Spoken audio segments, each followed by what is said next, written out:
नमस्कार. Grow academy या YouTube चॅनलवर तुमचे मनापासून स्वागत आहे मित्रांनो. आजच्या या व्हिडिओमध्ये तुम्ही जे काही थंबनेलवर पाहिलात, प्रत्येक 2 महिन्यांनी परीक्षा होणार, प्रत्येक 2 महिन्यांनी. आणि हो मित्रांनो, 2 महिन्यांनीच परीक्षा ठरलेली आहे. तुम्ही थोडासा विचार केलाय का? आता मेचा 1 तारीख आहे. मे, जून संपला, 7 जुलैला सीटीईटी एक्झाम. 7 जुलै ह्या परीक्षेचा रिझल्ट येतोय लगेच नोटिफिकेशन टीईटी एक्झामचं. टीईटी एक्झामचा रिझल्ट येते लगेच नोव्हेंबरमध्ये गव्हर्नमेंटनं सांगितलेलं आहे का, कोर्टाने सांगितलेलं आहे की टेट एक्झाम नोव्हेंबर-डिसेंबर 2024 मध्ये होणार. मित्रांनो, वेळ कुठे आहे मग आपल्याकडे? अभ्यास झालाय का? अभ्यासासाठी सोर्स निर्माण केलाय का?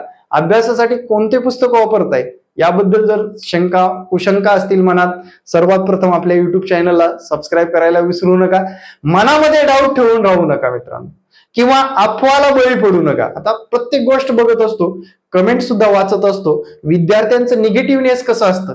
आता झालंय तुझं वय, तू परीक्षा 2010 ला झालं नाही पास, 2017 ला झालं नाही, 2022 ला झालं नाही, आणि आता विचार करतोय 2022 ला मार्क घेतले 70 टेट एक्झाम मध्ये.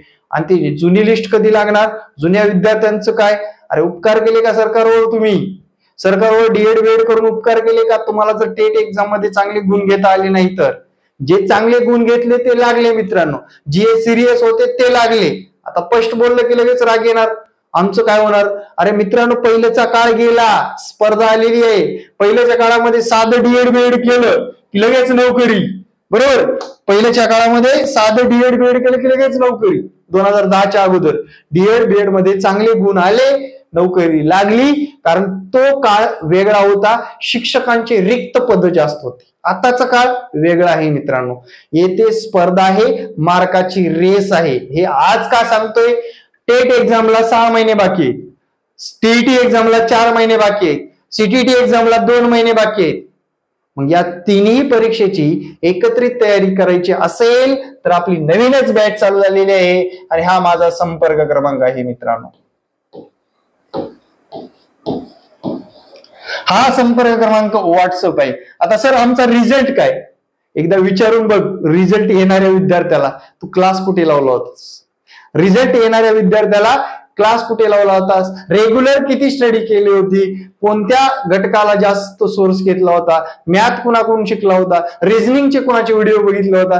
हे जर विचारलं तर ते नाव येतं मित्रांनो ग्रो अकॅडमीचं.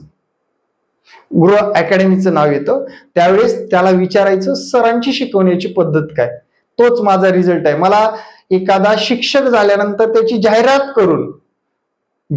करून मुलं गोळा करायची नसतात, तर त्या मुलांनी ऑटोमॅटिकली समाजामध्ये जाहिरात करून मुलं आणलेली माझ्यासाठी महत्वाची असतात.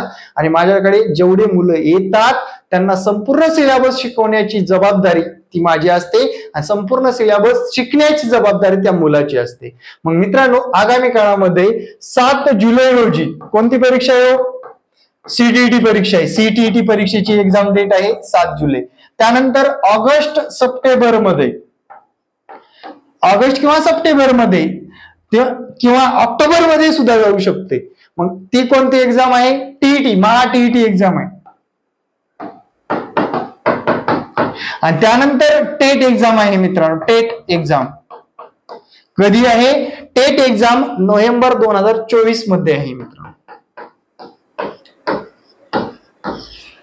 या तिन्ही एक्झाम आपल्यासाठी खूप महत्वाचे आहेत.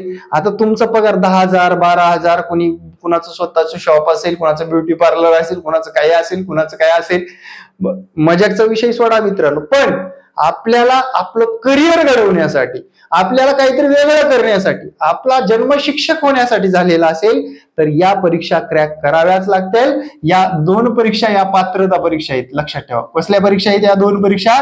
पात्रता परीक्षा आहेत. आणि ही एक्झाम मेरिट बेस्ड आहे. लक्षात ठेवा, ही परीक्षा पास झाल्यानंतर फक्त आपल्याला 1ली ते 8वी पर्यंत शिकवण्याची संधी मिळणार आहे. पण टेट एक्झाम मध्ये स्कोर चांगला आला तरच आपल्याला शिक्षक होता येणार आहे. आणि हे साधं सुद्धा नाहीये. रिझनिंग आणि मॅथ 110 गुणाला मित्रांनो, याला 30 गुणाला, याला 30 गुणाला रिझनिंग मॅथ, पण याला 110 गुणाला आहे. ते 1, 2, 3 महिन्यामध्ये होणारा विषय नाही. 6 महिन्यापासून व्यवस्थितरित्या घासावं लागतं. आता या 2 परीक्षा जर बघितल्या दोन्ही ऑफलाईन आहेत. विशिष्ट एखादी कंपनी घेईल, महाराष्ट्र परीक्षा परिषद घेईल, NCT घेईल, कोणीही घेईल, पण ही परीक्षा निश्चित नाही कोण घेणार आहे. सरकार जे येईल, सरकार 1-2 महिने अगोदर जे ठरवेल ती कंपनी घेईल, लक्षात ठेवा. मग तुम्ही आंदोलन करून उपोषणाला बसून काय उपयोग आहे का? नाही. सरकारच्या मनावर आहे कोण परीक्षा घेणार, आणि ती परीक्षा कोण घेणार, कशी घेणार, काठीण्य पातळी काय ठेवणार हे आपल्या हातात नाहीये. आपल्या हातात फक्त एकच आहे, गणित चांगलं करायचंय, रिझनिंग चांगलं करायचंय, मराठी, इंग्रजी, बालमानसशास्त्र, GS GK हे सर्व विषय आपण स्ट्रॉंग बनवायचे आहेत. तरच या परीक्षेमध्ये चांगले गुण येऊ शकतात आणि आपल्या मनामधील जे काही स्वप्न आहे ते साकार होऊ शकतं मित्रांनो. अदरवाईज जे मागे रडत राहिले त्याप्रमाणेच आपल्याला सुद्धा रडत राहावं लागेल. आपल्याकडे संधी चालून आलेली आहेत या परीक्षा क्रॅक करण्याची. 1 वर्षामध्ये तुम्हाला शिक्षक व्हायचं असेल तर व्यवस्थितरित्या प्लॅनिंग नुसार अभ्यास केला तरच होणार आहात. कधी कधी अभ्यास करणाऱ्याचं आतापर्यंत काहीच भलं झालेलं नाही आणि जास्त अभ्यास करून कुणी उलझून सुद्धा गेलेलं नाही. त्यामुळे वेळ काढून अभ्यास करणं खूप गरजेचं आहे. आणि त्याच्यात बरोबर सोर्स आहे ना रे तुमच्याकडे, ऑनलाईन सोर्स आहे. आता आपल्याकडे लाईव्ह क्लास पण देतोय आपण. काय करतोय? लाईव्ह क्लास देतोय. प्लस ज्या विद्यार्थ्यांना लाईव्ह क्लासला वेळ भेटत नाही त्यांना रेकॉर्ड देतोय. म्हणजे लाईव्हचं रेकॉर्ड भेटणार आहे. रेकॉर्ड सोबत तुम्हाला नोट्स सुद्धा उपलब्ध केलेले आहेत आणि ज्या की प्रॉपर आहेत मित्रांनो, प्रॉपर सगळ्याच परीक्षाच्या प्रॉपर आहेत. आणि विद्यार्थ्यांना आपला मेजर स्टाफ हा मराठी शिकवणार आहे, पण काही स्टाफ सुद्धा आपण हिंदीमध्ये शिकवायला आणलेला आहे. आता इतकी दिवस नव्हता पण आता आणलेला आहे, कारण CTET परीक्षा जवळ आलेली आहे. या 2 महिन्याचाही कोर्स तुम्ही जॉईन केला तरी CTET ला फायदा होणारच मित्रांनो. एकही विद्यार्थी नाराज होऊन जाणार नाही, एकही विद्यार्थी अपयशी होऊन जाणार नाही, याची जबाबदारी घेतलेली आहे. आता सध्या जर बघितलं मित्रांनो, आता फिक्स आकडा सांगता येणार नाही, पण 1200+ विद्यार्थी माझ्याकडे शिकतायत. किती विद्यार्थी शिकतायत? 1200+ विद्यार्थी शिकतायत. आणि त्या विद्यार्थ्यांना सकाळी 6 वाजल्यापासून शेड्यूल ठेवलेलं आहे. म्हणजे वेगवेगळ्या शेड्यूलला वेगवेगळे टीचर शिकवतात. प्रत्येक लेक्चर 1 तासाचं असणार आहे.